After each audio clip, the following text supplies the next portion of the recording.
제가 오늘 말씀드릴 내용은 심장 질환의 최신 치료입니다. 사실 저 제목을 제가 정한 건 아니기 때문에 조금 사실 이 제목이 맞는지 최신이라고 하니까 뭔가 새로운 걸 말씀을 드려야 될 것 같아서 조금 좀 항상 이렇게 뭔가 새로운 게 좋은 건 아닐 때도 있는데 항상 최신이 가장 좋은 것처럼 이제 생각이 되니까 몇 가지 이제 최근에 이제 발전하고 있는 혹은 변하고 있는 부분에 대해서만 잠깐 말씀드리도록 하겠습니다. 여기 보시면 이제 이 심장은 이제 이렇게 생겼습니다. 이게 사람은 이제 이심방 이심실이고요. 그다음에 판막도 이렇게 있습니다. 그리고 대동맥도 있고 폐동맥도 있습니다. 그리고 심장 주변에 앞에서 아마 강의를 들으셨을 텐데 이제 관상동맥 질환도 관상동맥이 있고 여기에 이제 병이 생기는 관상동맥 질환도 있고 그리고 조금 전에 강의하셨던 이제 부정맥처럼 이 전기가 지나는 선도 있기 때문에 그런 거에서 부정맥도 생기고 그렇다고 보시면 되고요. 그래서 심장 질환은 이제 이렇게 좀 다양합니다. 판막 질환도 있고 관상동맥 질환도 있고 조금 전에 강의 들으셨던 이제 부정맥 질환도 있고 보통 이제 심근병증이라고 그래서 심장 이식이나 이런 것들이 필요한 이제 그런 병도 있고 또 이제 심장에도 이제 종양이 암이나 이제 양성 종양이 생길 수 있기 때문에 그런 병도 있고 대동맥 질환도 있고 뭐 여러 가지 질환이 생깁니다. 그래서 이제 심장 간단하게 잠깐 말씀을 드리면 심장 판막은 이제 사람한테 판막이 4개가 있습니다. 4개가 있는데 여기 보시면 이제 판막이 4개가 있습니다. 그 중에 이제 대동맥 판막 그러니까 좌심실하고 대동맥 사이에 있는 대동맥 판막 그리고 좌심방하고 좌심실 사이에 있는 승모 판막 이게 이제 성인한테서는 중요한 부분이 되고요. 그 다음에 이제 우심방과 우심실 사이에 있는 삼천판막, 그리고 이제 우심실과 폐동맥 사이에 있는 폐동맥 판막, 이렇게 4가지가 있는데, 이 판막에 병이 생기게 되면, 이 판막을 이제, 치환하거나, 성형이 되지 않는 경우에 치환하거나, 이제, 다시 성형을 할 수 있으면 성형을 하거나, 이렇게 치료를 하게 됩니다. 그리고 이제 관상동맥은 앞에서 이제 강의를 들으셨을 텐데, 이제 박도 교수님은 이제 내과 선생님이시다 보니까 아마 시술 관련한 이야기를 더 많이 하셨을 거라고 생각이 되고요. 이제 저희가 이제 수술하는 관상동맥 질환 수술은 관상동맥 우회술이라고 그렇게 이야기를 합니다. 그래서 여기 그림에 보시면 이게 이제 관상동맥인데 이게 병이 생겨서 이렇게 까맣게 이제 되는 게 혈관이 막히었다고 보시면 되고, 혈관이 막히게 되면, 그 시술은 이 막힌 혈관을 뚫는 걸 이제 시술이라고 보통 표현합니다. 근데 이제 관상동맥 우회술, 저희가 하는 수술은 이 막힌 부위를 건드리지는 않고요. 막힌 부위의, 먼 쪽, 원위부에 피가 갈 수 있도록 그 환자분 몸의 다른 부위에서 혈관을 채취해가지고 혈관을 연결해 주는 겁니다. 이런 식으로. 그래서 피가 막힌 부위 뒤쪽, 먼 쪽으로 피가 갈 수 있게 만들어주는 수술을 이제 관상동맥 우회술이다 이렇게 생각하시면 됩니다. 그리고 이제 대동맥의 병은 이제 크게 대동맥이 박리가 되는 것과 대동맥이 늘어나는 병 2가지로 나눌 수가 있는데 이제 대동맥류는 이제 대동맥이 늘어나는 병을 대동맥류라고 하고 그건 이제 여기가 이제 가슴이고 여기가 배입니다. 여기 횡격막이 요쯤에 이렇게 위치하고 있는데 어디에 생기느냐에 따라서 가슴에 생기면 이제 흉부대동맥류가 되고 배에 생기면 이제 복부대동맥류가 되고 일부 이제 좀 아주 이렇게 큰 병이죠. 흉복부대동맥에 걸쳐서 대동맥 전체가 다 늘어나는 그런 대동맥류도 있습니다. 그래서 이런 대동맥 질환도 있고요. 그 다음에 이건 이제 좌심방에 생긴 종양입니다. 이런 식으로 이제 심장 안에 종양이 생기기도 합니다. 그래서 이런 조직검사, 이건 이제 점액종이긴 하지만 어쨌든 이런 양성 종양도 있고, 보통 이제 또 드물게는 악성 종양도 생기게 됩니다. 그래서 이제 오늘 말씀드릴 내용은 이제 판막 질환 중에서 이제 대동맥 판막에 대해서 주로 말씀을 드리게 될 것 같습니다. 왜냐하면 이제 다른 판막에 비해서 조금, 최근에 많이, 발전하고 있고 문제가 되는 부분이 이제 대동맥 판막이다 보니까 아마 그렇게 될 것 같습니다. 판막은 이제 여러 가지 원인으로 발생하게 됩니다. 이렇게 퇴행성 변화, 나이가 들면서 그런 이제 석회화가 되거나 이런 이제 퇴행성 변화나 아니면 이제 류마티스성 열에 의한 류마티스성 변화, 두꺼워지거나 이제 혹은 이제 잘 갈라져야 되는데 갈라지지 않고 붙어버리는 그런, 혹은 이제 감염, 심내막염이라고 하는 감염 때문에 이제 판막이 망가지거나 혹은 선천적인 그런 문제로 이보다 더 많은 여러 가지 문제로 판막에 병이 생기게 됩니다. 그래서 이제 이게 보면 이제 나이가 이렇게 들면 모든 판막들이 대부분 이제 대동맥 판막이나 승모 판막 모두 다 나이가 들면 이렇게 굉장히 유병률이 증가하게 됩니다. 그래서 승모 판막, 대동맥 판막 이렇게 판막 질환들이 이제 연세가 많으신 노인분들한테 많이 발생하게 되고 아무래도 이제 평균 수명이 늘어나면서 환자의 군도 많아진다 이렇게 생각하시면 될 것 같습니다. 보통 이제 심장 수술을 하면 이렇게 수술합니다. 잘 안 보이죠. 이렇게 이제 앞뼈 이게 흉골인데요. 흉골을 이렇게 크게 열어서 이렇게 열면 이게 심장이 이렇게 보입니다. 이게 이제 아까 그 그림하고 아마 비슷하게 느끼실 테고 좀 상처가 좀 크지만 사실 이런 수술하고 나면 이제 이런 상처가 남게 되죠. 그래서 이게 이제 좀 단점일 수도 있고, 근데 이제 이 수술을 접근하는 방법을 처음 그러니까 생각해내신 분은 1960년대인데 이 방법으로 수술하면서 굉장히 좋아했었습니다. 심장이 너무 잘 보여가지고 처음에 이제 심장 수술할 때는 이렇게 열지 않고 옆으로 이렇게 조금씩 열었습니다. 요즘엔 조금씩 여는데 이게 50년대, 60년대 뭐 이럴 땐 조금씩 열었습니다. 왜냐하면 뼈를 가운데 잘라서 열면 잘 보일 거라는 걸 몰랐기 때문에. 그래서 이렇게 하니까 정말 잘 보여서 사실 좋아했었는데 이 접근법이 이제 결정적인 단점이 있는 거죠. 저희가 이제 감염이 된다든가 이렇게 되면 이제 종격동염이라고 하는 게 뼈 뒤쪽이 감염이 되면 나중에 뭐 저 뼈를 잘라야 되는 수도 있고 막 여러 가지 좀 복잡한 부분이 생기다 보니까 단점이 있지만 어쨌든 수술하는 입장에서는 굉장히 좋은 접근법입니다. 심장도 전체가 다 잘 보이고 뭐 그렇게 설명드릴 수는 있습니다. 오늘 말씀드릴 대동맥 판막입니다. 대동맥 판막은 이제 정상적으로 보면 이렇게 생겼습니다. 세 조각으로 이렇게 판엽이 세 개가 있고 이렇게 닫힐 때 저렇게 딱 잘 닫히는 이게 이제 정상 판막입니다. 근데 이제 흔한 아마 뭐 들어보셨을 수도 있고 대동맥 판막이 이제 선천적으로 아까처럼 그렇게 세 조각이어야 되는데 두 조각인 분들이 있습니다. 그걸 이제 이엽성 대동맥 판막이라고 하고 이런 경우가 이제 뭐 두 개라 이엽성이라고 해서 다 수술하는 것은 아닙니다. 그렇지만 이제 이런 분들이 조금 빨리 망가집니다. 세 조각으로 정상적인 구조를 가지신 분에 비해서 조금 더 빨리 좁아지거나 뭐 이렇게 두꺼워지거나 그래서 손을 이렇게 보게 되는 경우들이 좀 더 많아지게 됩니다. 이제 협착이 된다는 건 이런 식으로 변해요. 아까 정상 판막을 아마 기억하실 텐데 두꺼워지고 이제 석회화 된다는 건 이런 식으로 이런 건 이제 약간 돌덩어리 같이 생각하시면 됩니다. 석회화된 이런 게 이제 이렇게 되면 판막이 안 열리는 거죠.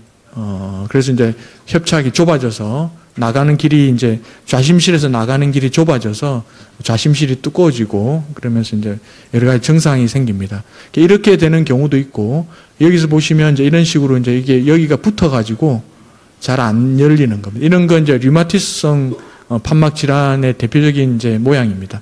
이 자체가 석회화되는 게 아니고 이런 것이 이제 이렇게 붙어버려서 열리는 길이 좁아지는 그런 판막 질환을 류마티스성 판막 질환이라고 합니다. 그래서 이제 내가 이제 뭐 혹시 여기 계신 분들 중에 이제 병이 있는 분도 계실 테고 혹시 주변 분들 중에 이제 그런 분도 계실 수가 있는데 이제 대표적인 질환이 이제 대동맥 판막 협착증입니다. 이건 이제 뭐 어려운 말씀을 드리는 건 아니고요. 이렇게 쭉 지내오시다가 증상이 생기게 되면 그 이후에 예후가 굉장히 안 좋다라는 그런 뜻입니다. 그래서 증상이 없을 때 요즘에는 이제 증상이 없을 때도 수술하기도 하는데 왜냐하면 그게 예상되는 어떤 게 있기 때문에 조금 더 빨리 수술하는 부분이 있지만 증상이 일단 생기게 되면 그 수술 치료하지 않는 경우에 굉장히 빨리 사망하게 됩니다. 한 2, 3년 정도 2년에서 3년, 5년 뭐 이 정도 이야기하기 때문에 증상이 생기고 나서는 굉장히 치료가 굉장히 중요하다 그런 뜻이고요. 여기서 보시면 이제 치료한 경우하고 치료하지 않은 경우의 치료 결과입니다. 그러니까 여기가 이제 100%부터 해서 치료하지 않으면 이렇게 사망률이 굉장히 증가하는 그런 병이다 이렇게 알고 계시면 될 것 같습니다. 그러니까 대동맥 판막 협착증이 진단이 되고 그게 이제 정도가 있기 때문에 아주 적게 협착된 그런 걸 말씀드리는 것은 아닙니다.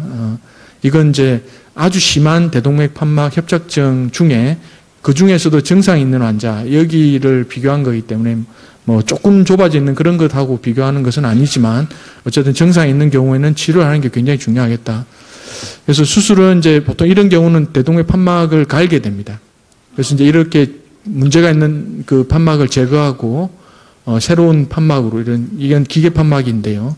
새로운 판막으로 이렇게 갈아주게 됩니다. 이런 식으로 이건 이제 조직 판막입니다. 조직 판막이고 이렇게 아주 드물게는 성형을 할 수도 있지만 성형을 하는 경우는 이제 협착이 아니고 이제 많이 새는 경우에 주로 시행하는 수술이다 이렇게 생각하시면 될 것 같습니다. 그래서 아까 좀 전에 이제 그 판막을 갈게 될 때 협착인 경우에는 인공 판막으로 갈게 됩니다. 크게 그래서 이런 그 인공 판막이 우리가 이제 원래 태어날 때부터 가지고 있는 판막하고 비슷한 이런 아주 좋은 퀄리티를 가지면 좋지만 실질적으로 그러지 못한 부분이 많이 있습니다. 그래서 인공 판막이 이제 아주 좋은 인공 판막이라고 하면 항응고제 치료가 필요 없고 그리고 이제 그리고 아주 내구성도 뛰어나서 망가지지 않고 수술 시간도 짧고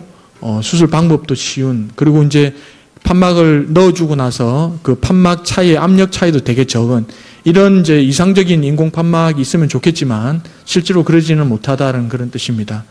그래서 인공 판막은 크게 이제 이렇게 좀 모양을 보시면 알겠지만 위쪽에 있는 게 이제 조직 판막이고요. 이 밑에 쪽에 있는 것이 이제 기계 판막입니다.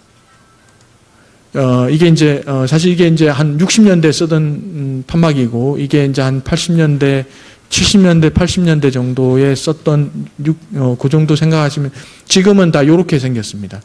이런 식으로 다 아마 두 개가 이렇게 열리고 닫히고 이렇게 하면서 열리게 되는 이 기계 판막이고요.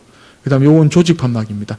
조직 판막이라고 하면 그 다른 동물의 조직을 사용한 걸 이제 조직 판막이라고 하고 크게 두 가지가 있습니다. 하나는 이제 소의 심낭, 소의 심장을 싸고 있는 주머니인 심낭을 가공해서 만든 이런 판막들입니다. 이런 판막이 이제 그런 판막이고 이런 판막은 돼지의 판막을 이용한 겁니다. 그러니까 돼지의 판막을 이제 가공해서 만든 그런 판막입니다. 그리고 이제 이런 기계 판막은 이제 장점이 반영구적이다고 되어 있는데 반영구적이라는 건 그 기계가 부서지지 않는다는 뜻입니다. 사실은 그건 큰 의미는 없습니다. 어떻게 보면 왜냐하면 이게 이제 재수술이 필요 없다라는 뜻은 아닙니다. 재수술을 해야 되는 경우는 감염이 되거나 왜냐하면 이게 이제 인공 판막이기 때문에 원래 가지고 있는 우리 몸 안에 있는 정상적인 판막보다 감염이 훨씬 더 될 수 있습니다. 왜냐하면 이물질이니까요. 그리고 이제 혈전이 생겨서 이 판막이 안 움직여 버리면 다시 열어야 됩니다. 그렇게 하고 그다음에 이제 이걸 뭐 우리말이 사실 없어서 적어놨는데 이런 식으로 살이 차 올라오는 경우가 있습니다. 판막 밑에 우리가 이제 상처 나면 이제 상처가 이렇게 튀어나오시는 분이 있지 않습니까? 그런 것처럼 오랫동안 이제 피가 흐르다 보면 그 살이 이제 이렇게 좀 자극이 되면서 살이 차 올라와서 이 판막을 막는 경우가 있습니다. 그래서 뭐 수술하시고 나서 20년 뭐 이렇게 더 지나면서 이 판막이 압력 차이가 이렇게 점점점 올라가는데 검사를 해보니까 그 주변에 살이 차 올라오면 다시 판막 수술을 다시 하면서 저 살을 제거하고 다시 수술하게 되는 경우들이 있습니다. 그렇지만 이론적으로는 판막이 이제 부서지지 않기 때문에 반영구적이라고 이야기를 하는 거고요. 그렇지만 굉장히 큰 단점은 이 항응고제가 필요하다. 그러니까 와파린이라는 항응고제, 다른 항응고제는 안 되는 걸로 되어 있습니다. 아직까지는. 언젠가 뭐 다른 약들이 나올 경우도 있겠지만 부정맥에서 사용하는 그런 새로 나온 항응고제들은 판막에서는 쓸 수 없는 걸로 되어 있습니다. 그래서 와파린을 먹어야 되기 때문에 그런 게 굉장히 큰 이제 부담으로 작용하게 됩니다. 그리고 이제 판막이 열고 닫히는 소리가 좀 납니다. 그게 이제 그걸 굉장히 불편해하시는 분들이 있습니다. 사람마다 좀 다르기 때문에. 그래서 그런 부분들도 본인이 너무 민감하면 그게 부담이 될 수도 있다는 걸 알고는 계셔야 됩니다. 그리고 이제 조직 판막은 이제 항응고제를 복용하지 않아도 된다는 게 사실 제일 큰 장점입니다. 보통은 한 3에서 6개월 정도 그 항응고제를 먹으면 그 이후에는 판막 때문에는 먹지 않아도 되는 그런 복용하지 않아도 되는 그런 장점이 있지만 재수술이 필요하다. 그게 언제가 될지는 사람마다 좀 잘 모르지만 이게 이제 판막의 위치나 환자의 나이나 판막의 크기나 뭐 어떤 뭐 콩팥이 안 좋은 분들이 투석을 한다든가 이러면 좀 더 빨리 망가집니다. 그래서 그런 거에 따라 이런 식으로 이제 뭐 석회화가 되거나 아니면 판막이 두꺼워지거나 그래서 망가질 수 있습니다. 그러면 다시 수술해야 되는 경우들이 생깁니다. 그래서 내가 이제 환자분이 이제 혹시 수술을 받게 되면 이 수술을 받을 때 이제 어느 판막을 써야 될 거냐를 잘 상의하면 됩니다. 그게 이제 여러 가지 이제 그런 걸 고려하게 되는데 이제 나이라든가 내가 항응고제에 대한 왜냐하면 저 약은 매일 복용해야 되기 때문에 혈압약하고 이런 거하고 달리 굉장히 잘 먹어야 됩니다. 빠짐없이. 그래서 이제 그런 걸 예전에 복용을 해봤는데 괜찮았다든가 뭐 이런 문제. 그리고 이제 사람마다 다른 부위의 혈전에 위험이 있어서 어쨌든 항응고제를 복용해야 된다면 또 이제 아무래도 기계판막 쪽으로 가게 될 것 같고요. 임신을 해야 된다든가 이러면 수술을 다시 하더라도 조직판막을 써야 되는 그런 경우들도 있겠죠. 와파린이 이제 태아의 기형이라든가 이런 거다 관련이 좀 있기 때문에 임신할 때 못하는 것은 아닙니다만 기계판막을 하더라도 그게 굉장히 이제 힘들고 잘 관리가 된 상태에서 임신을 해야 되기 때문에 그렇습니다. 그리고 판막이 이제 대동맥 판막에 있느냐 아니면 승모 판막에 있느냐에 따라서 망가지는 속도가 좀 달라집니다. 그리고 이제 남아 있는 기대 예명이 얼마나 되느냐 이런 거. 그리고 수술을 예를 들어서 뭐 한 번, 두 번 정도는 위험이 많이 증가하지는 않겠지만 이게 3번, 4번 더 이상이 되면 수술하는 것 자체가 사실 위험하기 때문에 판막을 선택하는 기준이 또 달라질 수 있겠다 말씀을 드리겠습니다. 그래서 이제 아까 제목에 나온 것처럼 그러니까 심장 수술의 최신 이렇게 최근에는 어떤 식으로 발전하느냐 하면 이런 이제 전통적인 접근 방법, 이렇게 정중 흉골 절개라고 하는 아까 보셨던 큰 그 절개가 가지고 있는 단점들이 있습니다. 그게 이제 심폐기를 가동해야 되고 심장을 세워야 되고 그다음에 상처 부위가 크고 감염 같은 이런 위험이 있는데 이런 걸 이제 없애고자 하는 노력입니다. 그래서 조금 적게 열고 그다음에 흉골을 안 열고 그 옆에 부위를 열게 되고 그다음에 심장을 세우는 시간을 최소화하고 심폐기를 돌리는 이렇게 심장 보조하는 그 기계를 돌리는 시간을 최소화하는 이런 방향으로 발전하고 있습니다. 그래서 이게 이제 정중 흉골 절개라고 하면 이런 식의 어떤 부분적인 절개를 통해서 조금 이제 그러니까 모든 판막을 다 가능한 건 아니지만 이제 이런 식으로 크게 이제 있는 상처가 이런 식으로 조금 이제 이 부분은 이제 요렇게 되겠죠. 요런 식으로. 그래서 이렇게 조금 적게 여는 꼭 이제 적게 여는 게 안전하다 뭐 이런 의미가 아닙니다. 이게 저 뼈를 절개하지 않다 보니까 회복되는 시간이나 이런 게 조금 더 나을 수도 있겠다. 뭐 그런 뜻으로 해석하시면 될 것 같습니다. 이제 다른 판막에 비해서 이제 대동맥 판막은 특히 문제가 좀 됩니다. 그래서 많은 회사나 판막을 만드는 회사나 많은 사람들의 관심의 대상이기 이제 대동맥 판막입니다. 왜냐하면 대동맥 판막이 좁아지는 병이기 때문에 대동맥 판막을 좁아지는 판막에 새로운 인공 판막을 넣었을 때 아주 큰 판막을 넣을 수가 없습니다.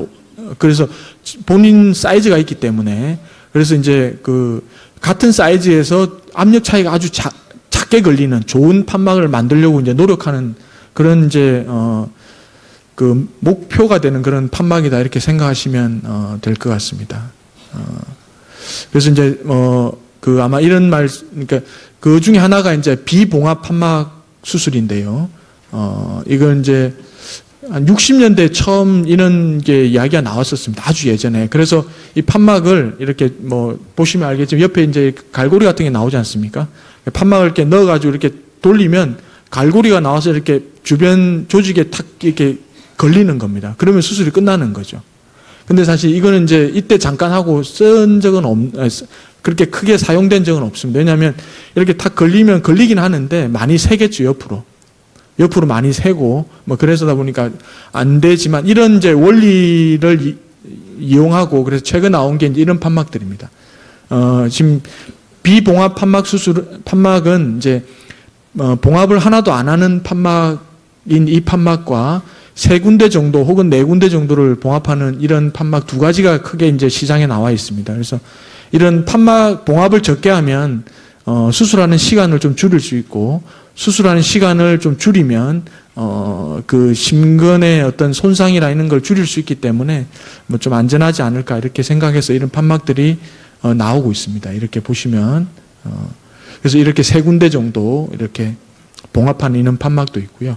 아마 저희가 이제 외과에서도 하지만 주로는 이제 내과에서 시술하는 뭐 탑이라는 말도 들어보셨을 테고 아마 그랬을 겁니다. 그래서 이거는 이제 심장을 이제 그러니까 몸을 이제 절개하지 않고 이게 대퇴 부위에 이제 혈관을 통해서 이렇게 해서 판막을 이렇게 넣는 혹은 심천부를 뚫어 가지고 여기 판막을 넣는 이런 방법도 있습니다. 뭐 이걸 자세히 말씀드릴 건 아니지만 이건 이제 현재는 이제 점점점 그 적응증을 넓히고 있습니다. 원래 처음 이 판막을 만들 때는 수술할 수 없는 사람, 그러니까 환자분들 중에 너무 위험해서 수술을 할 수 없는 분들한테 쓰던 겁니다. 그렇지만 이제 기계들이 조금씩 좋아지면서 내구성이나 이런 게 조금 이제 증명이 되다 보니까 최근에는 이제 굉장히 고위험군에서 중간 혹은 밑에까지 이렇게 시술하고 있습니다. 그렇지만 결국에는 이제 이런 것들이 내구성이 이제 증명돼야 되는 그런 부분이긴 합니다. 이게 이런 판막들, 이런 카테트를 이용한 대동맥 판막 치환술 혹은 비봉합 판막 수술들은 대부분 다 조직 판막입니다. 이게 이제 타겟이 되는 것이 이제 왜냐하면 우리가 이제 고령화 사회가 되다 보니까 환자분들의 이제 연령이 높아지는 겁니다. 그러니까 제가 이제 그 전공의를 할 때가 90년대 후반인데요. 그때는 이제 심장 수술을 받는 분의 평균 연령이 60대였습니다. 그래서 이제 보통 이제 그래서 근데 요즘은 평균 연령이 70대 후반입니다. 심장 수술을 받으시는 분의. 그래서 그만큼 이제 이렇게 환자분들의 연령이 높기 때문에 이런 그 조직 판막이 주된 관심사가 되는 거죠. 그러니까 이 조직 판막이 이렇게 발전하고 있는 겁니다. 사실은 이제 우리나라의 보험이 굉장히 잘 돼 있지만 아직까지는 이걸 이제 그 100% 이렇게 95% 그러니까 우리가 심장 수술은 원래 5%만 내지 않습니까? 그런 것은 아직 안 되는 그런 이제 부분들이죠. 아마 조금씩 이게 사실 이제 증가되지 않을까 하는 생각은 되긴 합니다. 그래서 이제 대동맥 판막 치환술이 지금 현재 많은 관심이 되는데 이게 이제 우리가 이제 이상적으로 생각하는 것은 이런 심폐기도 사용하지 않고 혹은 사용해야 된다면 아주 적게 사용하고 그리고 이제 조금 적게 열고 조금 적게 데미지를 그러니까 환자분의 손상을 주면서 아주 좋은 예를 들어서 수술 전에 판막이 보통 이제 평균 압력이 보통 그러니까 한 40 정도 이상이 될 때 수술을 하게 되는데 수술하고 나도 한 20 정도가 걸리는 경우가 굉장히 많습니다. 사실은. 그래서 이제 그걸 아주 최소화해서 우리가 이제 병이 없는 환자들처럼 거의 한 자리 정도의 압력 차이가 날 수 있으면 그런 게 이상적인 거죠, 사실은. 근데 이제 그런 건 아직 좀 힘들긴 하지만 어쨌든 그런 방향으로 나가는 게 이제 목표가 되지 않을까 하는 생각이 됩니다. 여기까지 이제 대동맥 판막에 대해서 잠깐 말씀을 드리고요. 최근에 이제 이렇게 매스컴에도 좀 나오고 작년부터 우리나라에 이제 보험이 되는 그런 장비입니다. 좌심실 보조 장치라고, 이게 용어가 좀 적절하지 않은 인공심장 여러 가지 용어로 쓰이게 되는데, 어쨌든 이제 심실 보조 장치입니다. 이름은 그 중에 이제 좌심실을 보조해 준다 그래서 좌심실 보조 장치입니다. 그래서 이게 작년 10월, 2018년 10월부터 우리나라에 보험이 되기 시작했습니다. 저게 가격이 한 1억 5천 정도 되는데, 그래서 이제 사실 이제 그러니까 쉽게 이제 시작을 못 하고 있고 수입하기도 어려웠고, 그래서 이제 저 기계를 수입하기 위해서 회사나 여러분들이 노력하신 덕분에 이제 수입도 되고, 나라에서 저걸 이제 그러니까 지금 문재인 정부에서 저걸 보험을 해준, 제가 보기에는 엄청난 일인 것 같습니다. 그래서 저걸 이제 1억 5천에 대한 기계 중에 5%를 본인이 부담하게 됩니다. 그래서 이거는 이제 용어가 좀 여러 가지 있지만 어쨌든 이식형 좌심실 보조 장치입니다.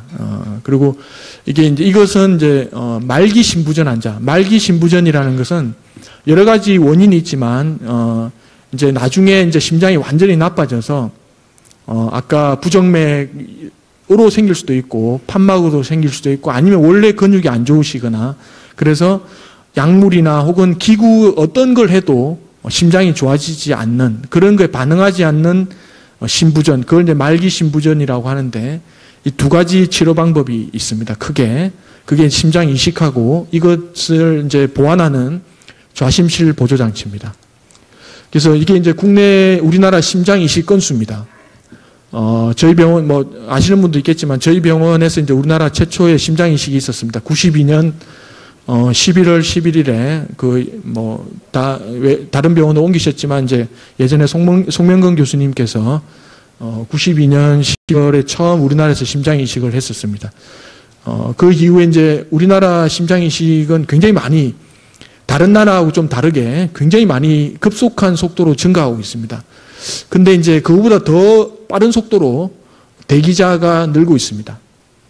그게 무슨 말이냐면 이게 심장 이식 건수고요. 1년에 아마 제 생각에는 200건이 넘지 못할 거라고 생각이 되는데, 어쨌든 이 정도가 되고 있는데, 그보다 훨씬 더 많은 환자가 심장 이식을 대기하고 있습니다. 그 이유는 공여자가 충분하지 못하기 때문에 대기를 계속 하고 있는 거죠. 그러다가 이제 돌아가시기도 하고, 이제 그렇게 되는 그런 상황입니다.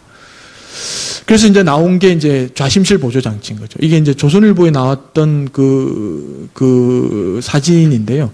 여기 보면 이제 약간 이제 용어가 적절하지 못하다.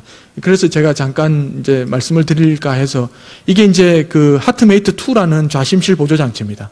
요렇게 생긴 게, 이게 이제 뒤에 다시 나오는 게 말씀을 드리는데, 에크모라는 말 이야기 아마 들어보셨을 거라고 생각이 되고요.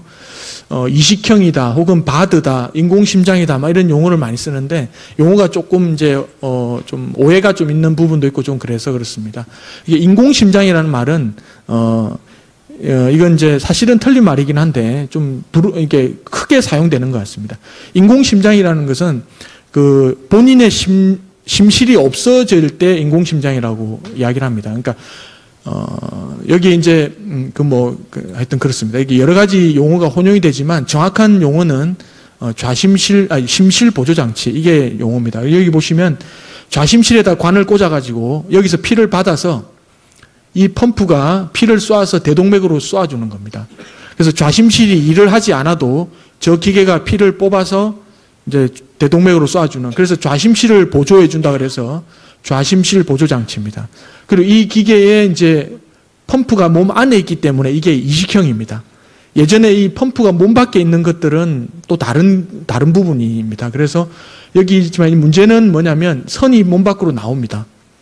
그래서 이 선이 이제 그러니까 컨트롤러라고 그러죠. 이게 배터리 두 개를 이제 핸드폰 배터리처럼 배터리가 굉장히 큰 배터리를 이제 이게 계속 움직여야 되니까요. 배터리를 두 개 차고 있고 얘가 이제 컨트롤하는 컨트롤을 차고 이렇게 생활하게 됩니다. 그래서 이제 이게 이제 이 그래프를 이해하시라는 건 아니고요. 이 기계가 처음 그 미국의 FDA 승인을 받게 된 그 논문입니다. 약으로 치료하는 것보다 훨씬 더 성적이 좋습니다. 약으로 치료하면 2년 이상 사는 사람이 없습니다. 이게 1년 생존율이 20%가 안 됩니다. 이 병, 말기 신부전이라는 병은 암보다 훨씬 더 사실 무서운 병입니다. 사실은 치료가 안 되면. 근데 이게 좌심실 보조 장치를 사용하면서 굉장히 많이 발전해서 이 기계가 이제 FDA 승인을 받은 게 이제 2000년대 근처입니다. 그래서 미국에서 말이죠.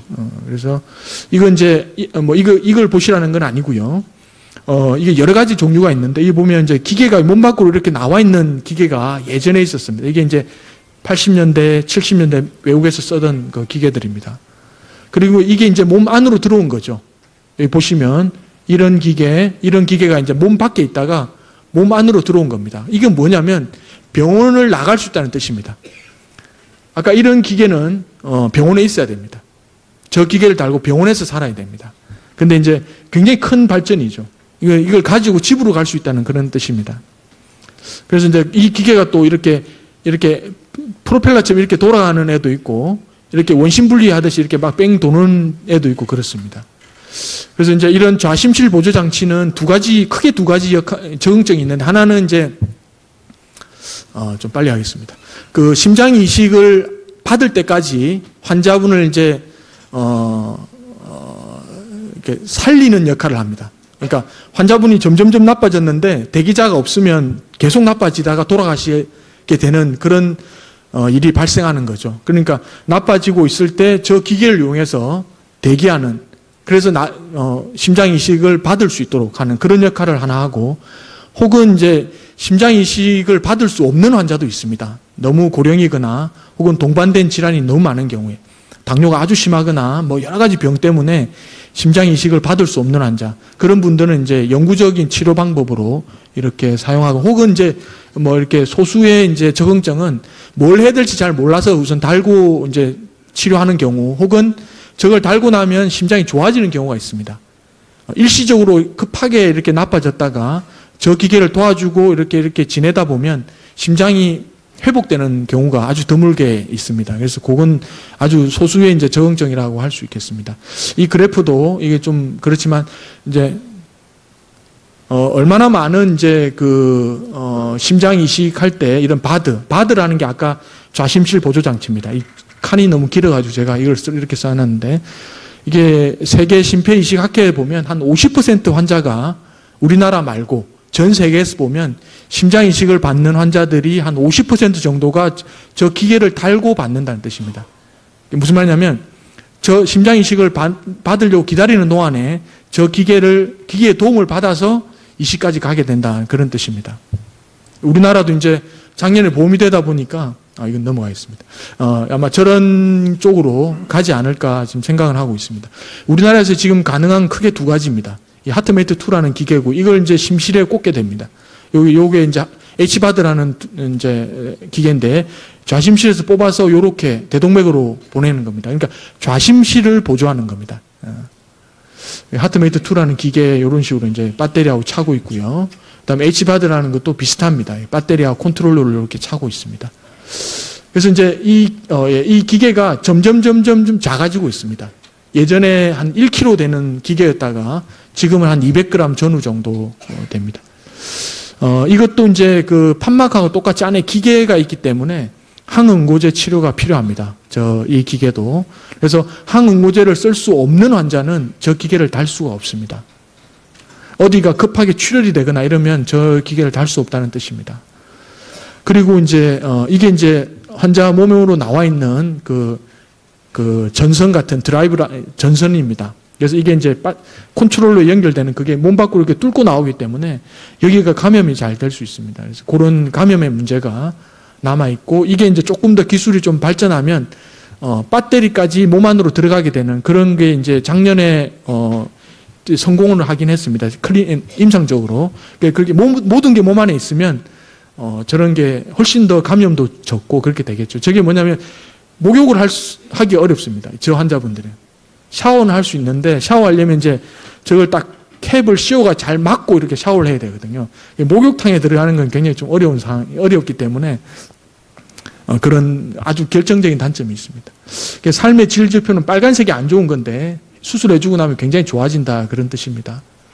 그리고 이제 여기서 보시면 아까 이게 약으로 치료했을 때 결과 아마 대충 기억하실 텐데 그게 이제 바드라는 이 좌심실 보조 장치를 가지고 생존하는 게 이 정도 됐었는데 이게 점점점 좋아지고 있다는 뜻입니다.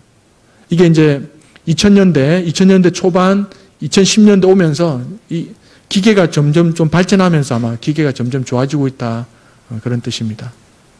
그래서 이제 끝으로 이제 마지막 슬라이드입니다.